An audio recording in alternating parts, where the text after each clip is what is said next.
Hello. Coucou. Et nous voilà déconfinés. Ouais. C'est bien. Ouais. Alors, on est à 1 mètre de distance. Oui, on est à 1 mètre de distance et on est masqués. Et on est masqué et on a des gels. Ouais. Non, mais on a fait très attention, donc voilà. Du coup on s'est dit on se déconfine quoi. On a décidé qu'il y en avait marre de faire des vidéos à je sais pas combien de kilomètres l'une de l'autre. Et de pas se voir surtout. Oui, bon, ça encore, mais non, je rigole. non. Bon. Non, c'est vachement bien, on est hyper contents. Ouais, on est hyper contents. On est hyper contentes de se voir. De se retrouver. Et de vous retrouver. Évidemment. Pour la vidéo numéro 19 déjà. Vous vous rendez compte, ce qu'on se disait, c'est qu'on les fait depuis septembre 2019. On a bien bossé quand même, hein, mine de rien. Et que le temps passe vite. Ouais. Donc là, pour l'épisode 19, on a décidé de parler des psys autrement. Donc, des psys. Alors, on va pas faire de publicité. Moi, j'ai pas grand-chose à dire sur non. le sujet. C'est moi qui vais parler. Je te laisse parler, parce que moi, en copsychologie, je maîtrise moyen. C'est vrai. Tu maîtrises mieux les fours à micro. Voilà, les encastrables. Ah non, les encastrables, d'accord. Private joke. Yes. Donc, épisode 19. Et si on parlait des oncopsies? Des oncopsies autrement. Alors, c'est moi qui vais poser les questions. D'accord. Tu fais journaliste, c'est ça? Je fais journaliste. Ok, vas-y. Alors, bonjour Catherine Advertal. Bonjour Catherine Cerizet. Je suis ravie de vous recevoir dans cette émission. Mais je suis ravie, je vous remercie de me recevoir. Je suis ravie de venir à votre émission. Je ne vais pas tenir le micro comme ça, je vais être tout le temps... T'as pas un vrai micro? Non, j'ai pas de vrai micro. Bon. Mais je l'aurai demain à l'émission radio. Mais non, pas demain. Hier. Non, mais c'est... Bon, bref. Alors, quelle est la différence entre un psychologue et un oncopsychologue? Alors déjà, onco, ça veut dire cancéro. Voilà, oncologie, c'est de la cancérologie. Vous avez un peu répondu à la question. La différence, la différence fondamentale entre un psychologue et un oncopsychologue, c'est la suivante. Les psychologues, c'est un peu comme les médecins, c'est un terme général. Et parmi les psychologues, alors comme chez les médecins, il y a des généralistes, donc qui traitent un peu tout, mais qui ne sont pas spécialisés dans un domaine particulier. Les psychologues, c'est pareil. Un psychologue, point, il va un peu traiter un peu tout, mais il ne va pas se spécialiser dans un domaine particulier. D'accord. Les oncopsychologues sont spécialisés en cancérologie. Alors voilà, c'est-à-dire que moi par exemple, si je reçois quelqu'un qui est addict, je sais pas, à l'alcool ou à la drogue, je vais pouvoir m'en sortir, mais ce n'est pas ma spécialité. Alors, donc je préfère qu'il aille voir je préfère qu'il aille voir un psychologue spécialisé dans les addictions, parce qu'il y en a. D'accord. Comment on devient oncopsychologue alors? Parce qu'au départ, vous n'étiez pas oncopsychologue, vous étiez psychologue. Alors j'ai su très vite que je voulais faire de l'oncologie. D'ailleurs, mon dernier stage de DESS à l'époque, c'était pas Master 2 parce que je suis très vieille. Ça s'appelait DESS encore. Et un temps que les moins de 20 ans ne peuvent pas connaître. Ce qui est vrai en plus, puisque ça fait 20 ans à peu près. Je l'ai fait en hématologie, c'est-à-dire en cancérologie du sang, enfin tout ce qui est en hémato. Voilà. Ensuite, comme je savais que je voulais faire ça, j'ai fait un DU diplôme universitaire d'oncopsychologie. Ensuite, j'ai fait un DU, alors ça c'est parce que, de soins palliatifs, enfin c'est comme ça. Je m'en suis pas beaucoup servie, je vous rassure. Ensuite, j'ai fait un DU d'oncologie médicale. Donc là, j'étais la seule non-médecin du DU, je pleurais. C'était hyper compliqué. Mais bon, voilà. Tu l'as eu? J'ai eu. Et ensuite, comme j'ai vu qu'il y avait effectivement un manque et une demande en sexologie, j'ai fait un DIU, diplôme interuniversitaire, en sexologie pour compléter pour compléter ma pratique, pour être, disons, le plus professionnel possible, pour pouvoir parler de sexualité avec mes patients et mes patientes d'une manière professionnelle et non pas un petit peu comme ça, un peu chaotique, tu vois, là, c'est plus cadré. Voilà. Alors, comment on reconnaît un oncopsychologue? Parce que quand on est dans un centre anti-cancer... Porte un t-shirt, non, je rigole. Quand on est dans un centre anti-cancer, bon, a priori, on sait que le psychologue en question est spécialisé en oncologie, mais malheureusement, tous les centres n'ont pas d'oncopsychologue ou on n'y pense pas à ce moment-là et on sort des soins et on y pense, etc. Et on va avoir en ville, mais moi j'ai jamais vu personnellement un ou une oncopsychologue mettre sur sa plaque. Oncopsychologue, oui, effectivement. Alors comment on fait? C'est de bouche à oreille, c'est par relation. Les associations. C'est associations, bien entendu, et puis c'est les centres de soins, enfin voilà. D'accord. On sait qu'en ville, il y a Madame Machin, Catherine Adlertal, qui est spécialisée en... Pub, schlag, en oncologie, tu vois. Mais moi, ce qui m'interpelle, c'est pourquoi... alors là, ça va être très personnel. C'est une interview de Catherine Adlertal, donc je pose forcément des questions qui la concernent. Pourquoi vous avez choisi... pourquoi allez, on se tutoie, en fait. Pourquoi tu as choisi l'onco? Parce que c'est super dur, en fait. Alors, c'est une question que je me pose tous les jours. Ah, d'accord. Je n'ai jamais trouvé la réponse parce que j'ai pas eu... Tu pourrais peut-être aller voir un psy. C'est fait.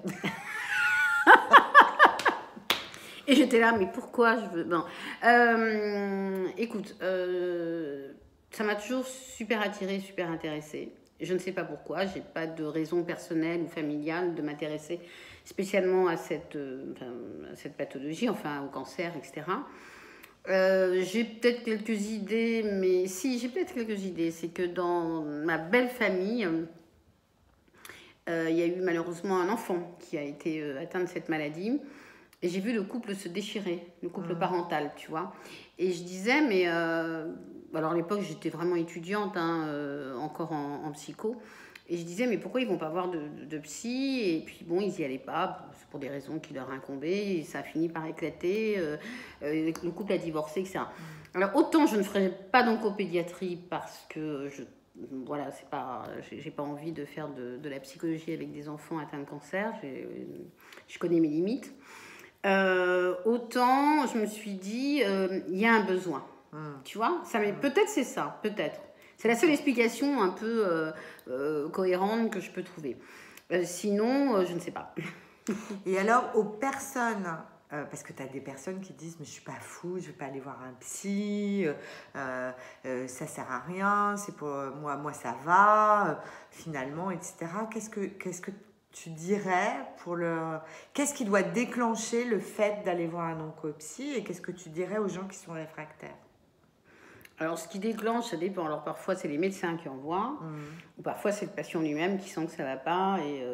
Mais ça ne va jamais quand tu as un cancer. Alors, justement, moi, les patients ils ne viennent pas me voir, ceux qui disent qu'ils n'en ont pas besoin, évidemment. Par définition, mais admettons que je les croise dans un couloir et qu'ils me disent « Oh ben non, moi, tout va bien, etc. » C'est justement parce que tout va bien. Non, alors je dirais pas ça, je dirais tant mieux, quand même. Je suis pas sadique. Mais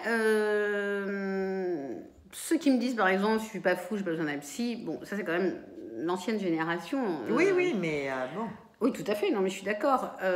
Déjà, il faut expliquer que quand on va voir un psy, c'est pas parce qu'on est fou, de toute façon, c'est parce qu'il y a un moment dans sa vie où on a besoin de parler, de lâcher ses valises, de les déposer, de pouvoir exprimer des choses qu'on n'ose pas exprimer ailleurs, pour X raisons. Et je pense qu'effectivement, dans une pathologie comme le cancer et d'autres, là en l'occurrence, on parle de cancérologie, il y a peut-être pas tout le parcours qui est compliqué, mais il y a des moments compliqués qui sont plus compliqués que d'autres. Il y a l'annonce qui est un moment difficile. Mais il n'y a pas d'oncopsie systématique à l'annonce. C'est dommage, parce que moi je trouve que il devrait y avoir, alors peut-être pas tout de suite après l'annonce, parce qu'on avait parlé, il y a ce phénomène de sidération qui fait qu'on a un empêchement de penser, mais un petit peu après, je crois que ce serait quand même important de reprendre ça, tu vois, avec un psychologue. Je trouve ça quand même. Et pas seulement si l'annonce est mal passée. Oui, qu'elle se soit bien passée. De toute façon, ça se passe jamais bien, une annonce de cancer. Ça se passe un peu moins mal que d'autres, mais bien c'est difficile. Pendant le parcours de soins, parce qu'il y a des moments plus difficiles que d'autres, la chimio, quand on commence pour les femmes, même les hommes d'ailleurs, mais bon, disons, perdre ses cheveux, quand il y a des mastectomies, ou tout simplement parce qu'à un moment donné, c'est compliqué, c'est tout. Comment je peux en parler à mes enfants, avec le conjoint, bon. Et je pense que le rôle de l'oncopsychologue, c'est d'accompagner finalement tout le parcours de soins, depuis l'annonce jusqu'après la maladie. On a fait une émission là-dessus. Oui, parce que c'est pas si facile l'après-maladie. Qui est une période difficile. Donc, on peut l'accompagner jusqu'à +1, +2, +5, voire plus d'années après la maladie. Sauf que dans les centres, ils te mettent dehors. Alors, c'est pour ça que parfois, effectivement, on continue dans le privé. Dans les associations, non, je ne mets pas dehors, pas dans les assos. Enfin, en tout cas, pas dans celles que je connais. Et puis sinon, pour ceux qui peuvent ou qui veulent, ça peut continuer dans le privé. Bon, évidemment, avec d'autres conditions. Ouais, malheureusement, oui, c'est payant. C'est-à-dire que c'est un peu notre métier, donc il faut quand même qu'on bouffe de temps en temps. Ah oui? Oui, c'est-à-dire qu'il faut payer son loyer. C'est-à-dire que, tu sais... Enfin, j'ai pas... tu peux Elle pas va pas raconter sa vie, tu peux pas dire à ton propriétaire, je suis en copsie, ah bon, ça va, on fait gratos, vous inquiétez pas. Non, tu vois. Mais c'est bon, je suis désolée, mais oui. Alors moi, je suis allée voir une oncopsie, assez vite d'ailleurs, et qui m'a été proposée par mon médecin. J'allais vraiment pas bien. Et je ne parlais pas que de cancer. Donc toi, tu me dis souvent, en sexo ou en psycho, que tu ne parles pas que du cancer. Mais non, parce que bon, d'abord, je suis pas cancérologue. Donc une fois que j'ai demandé quel type de cancer, quel type de traitement, où est-ce que la personne en était, etc. Parce que oui, voilà. Bon, donc on va parler de tout ce qu'il y a autour, c'est-à-dire les relations avec l'entourage, avec le travail, avec le conjoint, avec les enfants, avec les parents, enfin, etc., etc. Tout ça lié au cancer, quand même. Tout ça lié au cancer, avec elle-même, comment elle vit ça, comment le patient vit ça. Et puis finalement, on s'aperçoit que souvent, qu'il y a d'autres problèmes qui émergent qui n'ont pas forcément à voir avec la maladie. Parfois, la maladie, c'est un prétexte, peut-être pas le mot exact, mais pour faire ressurgir d'autres problématiques. Et c'est un déclencheur d'autre chose aussi. Et c'est un déclencheur d'autre chose, c'est un révélateur d'autre chose. Donc finalement, ça fait boule de neige. Donc c'est pour ça qu'on peut garder des patients très très longtemps. Et pas juste dans la période de leur maladie, tu vois. Et est-ce que on peut imaginer que tu ailles voir un oncopsie 3 fois et puis tout d'un coup tu te sens mieux donc tu vas pas. Ah mais même une fois, moi j'ai eu des consultations, alors peut-être parce que qu'elle est excellente. Peut-être il a trouvé que j'étais nulle. Ou t'étais nulle, ouais. C'est ça. Donc il s'est dit non, j'y retourne plus. Non mais il m'est arrivé, alors peut-être qu'ils sont adorables les patients, ils sont peut-être très polis, mais des patients qui m'ont dit écoutez non, là ça va, j'ai compris un truc, ce que vous m'avez dit ça m'a fait du bien, bon on se reverra si j'ai besoin, je vous rappelle. Puis je les revois plus, bon c'est possible aussi, peut-être qu'une fois suffit, tu sais parfois il suffit d'un mot ou de quelque chose auquel ils n'ont pas pensé, enfin tu vois oui, pour rassurer les réfractaires, c'est pas une psychanalyse quoi. Ah non, t'en prends pas pour 10 ans. Tu t'en prends pas pour 10 ans sur un divan, ça c'est sûr. Ouais, c'est ça. Déjà moi, alors je demande, sauf si vraiment je sens que la personne en a vraiment besoin, vraiment, et que là je ne demande pas son avis, je reprends rendez-vous. Mais très souvent en fin de consultation, quand je sens que c'est bon, elle en a besoin, mais enfin c'est pas non plus urgentissime, je leur demande est-ce que vous voulez qu'on se revoie. Tu vois, à chaque fin de consultation, c'est est-ce que vous voulez qu'on se revoie. Très souvent c'est oui d'ailleurs, mais parfois c'est écoutez, pour l'instant je vais réfléchir à tout ce qu'on s'est dit, puis je vous rappelle si j'ai besoin. Bon tu vois, il y a aussi ça, mais voilà. Et à quel moment tu bascules en disant j'ai atteint mes limites, il y a besoin de médicaments, donc je t'envoie voir. Quand il y a des dépressions, des vraies dépressions. D'accord. Ça veut dire qu'il y ait des moments de dépression, qu'il y ait des moments difficiles où le patient peut pleurer, aller mal, c'est normal. Maintenant, si le patient me dit j'ai plus de désir, je dors tout le temps, j'arrive pas à sortir du lit, des signes de dépression. Je pleure tout le temps, j'ai plus faim, je mange plus, je dors plus, enfin bref, ou au contraire, je dors tout le temps, enfin bon bref, on a des signes, des symptômes. Là, je lui dis écoutez, je serai vous, je demanderai quand même une petite aide chimique parce que c'est une béquille. Oui. C'est pas pour 20 ans, hein, mais c'est juste une béquille pour passer ces moments difficiles. Puis après, vous arrêterez petit à petit. Je suis désolée, voilà. C'est ma machine à laver la vaisselle qui sonne là. Ça t'apprendra à avoir une machine, comme si tu pouvais pas, pour 2 assiettes, la laver toute seule. C'est vrai. C'est vrai, j'avoue. Moi, pour une cuillère, je lave pas. Enfin bon, bref. Donc... Et alors, pour terminer, je voudrais faire une petite parenthèse sur la sexo. Attends, je voudrais dire autre chose. Excuse-moi, tu ne m'as pas interrogée là-dessus. Donc mais je suis désolée, oui. Pourtant, on avait vu les questions, non, c'est pas vrai. Non, c'est pas vrai, c'est totalement spontané. Alors ça, pour le coup, c'est vrai. Hein. Vraiment, on ne prépare rien du tout. Un oncopsychologue aussi reçoit les conjoints, les parents ou les enfants. Oui, ça c'est important. Voilà, les proches. Il ne reçoit pas que le patient. Si besoin est, il peut recevoir... Oui, parce que finalement, ça peut être le proche qui se sent mal et le patient qui le vit mieux. Mais il n'y a pas longtemps, moi, j'ai vu l'épouse d'un patient, et qui venait pour elle, et alors peut-être que lui voit une autre psy à côté, hein, ça j'en sais rien, mais en tout cas, voilà, elle n'allait pas bien, elle vivait très mal la maladie de son mari, et elle avait besoin d'en parler.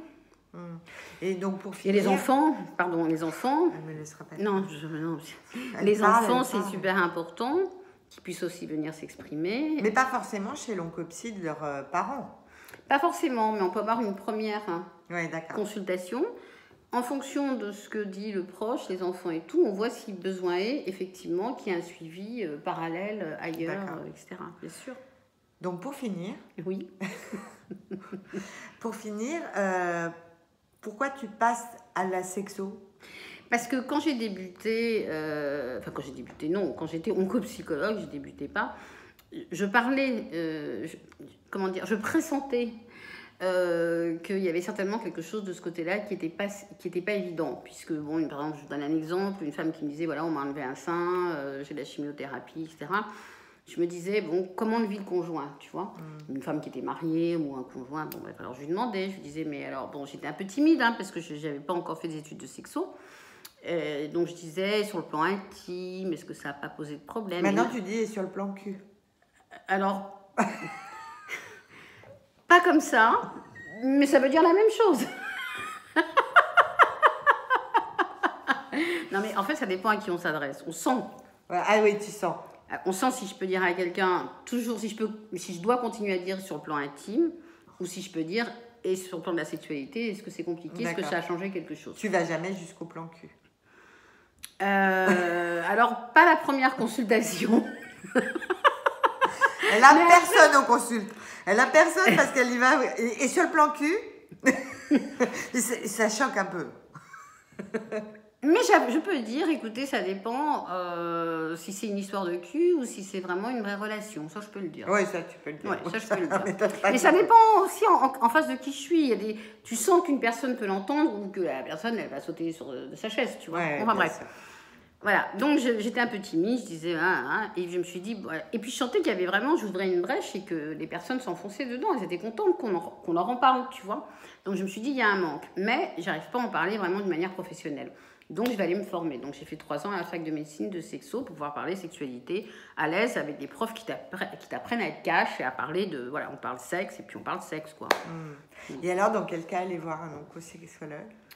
Parce que toi, tu fais les deux. Alors, je vais t'étonner quand on a un problème sexuel. Non. dû à la maladie, à ces traitements. Si, je te jure. Ah, mais c'est dingue. Si, non, je te promets, j'aurais c'est jamais incroyable. imaginé. Si. Ah oui, d'accord. Alors, il faut savoir que... mais on en a parlé. On en a déjà parlé, mais je le redis juste. Allez voir la vidéo. La vidéo sur la sexualité. Pour info, les problèmes sexuels dus à la maladie et ou à ces traitements, c'est soit mécanique, donc médical, soit psy, soit les deux. Donc moi, je suis pas médecin, donc je bascule très vite sur la partie psychologique. Tu vois, c'est indissociable. Ok, donc... allez voir un oncopsie. Voilà, allez voir un oncopsie si vous en ressentez le besoin. Si on vous le propose, allez le voir. Et puis si tu n'as pas le fit, si tu t'entends pas bien avec le psy, tu t'en charges. Évidemment. Personne ne vous met un pistolet sur la tempe. Mais je pense que même quand on... Enfin, je sais pas comment t'expliquer. J'arrive pas à croire qu'avec une maladie comme ça, on n'en ressente pas de besoin au moins à un moment donné. Tu vois. Donc même si vous pensez que vous n'en ressentez pas de besoin, c'est pas inintéressant d'aller faire au moins une consulte dans son parcours de soins. Moi je l'ai vu pendant 2 ans, ma psy. Et vraiment, ça m'a fait un bien fou. Et pour passer le cancer, la période du cancer, et pour d'autres choses que j'ai réglées. Oui, bien sûr. C'est des valises. Il y a des choses qui ressortent. Il n'y a pas que le cancer, évidemment. Il y a des choses qui ressortent autour de la maladie. Et bon, et parfois, et même pour les personnes qui ne peuvent pas se déplacer et tout, on fait des consultes par téléphone. Par vidéo, visio, maintenant, par depuis, WhatsApp, par tout ce que tu veux. Ouais.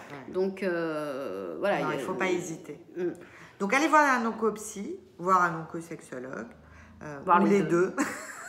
Deux en un. pour le même prix. Non, un peu plus cher. Hein, 2 en 1. Voilà, mon oncopsy sexologue, 2 en 1. Allez voir un oncopsy, renseignez-vous auprès des centres d'abord, des associations, éventuellement en ville, etc. Éventuellement par visioconférence, si vous ne pouvez pas vous déplacer ou si il ou elle est loin. Et puis voilà. Mais oui. On a tout dit, certainement pas, parce qu'on peut en parler pendant des heures, mais on a dit pas mal de choses. Voilà. J'espère qu'on a donné l'envie, le goût. À l'oncopsy. Comme toujours, si vous avez des commandes, commentez, partagez, likez, posez-nous des questions et des idées de sujets. Nous, on a plein d'idées pour la rentrée. Ah oui, ça c'est la surprise. C'est la surprise. On a plein de nouvelles idées, mais voilà, donnez-nous des idées, posez-nous des questions et on y répondra comme toujours, comme à tous les commentaires. On vous embrasse. Prenez soin de vous. Et passez un bon week-end.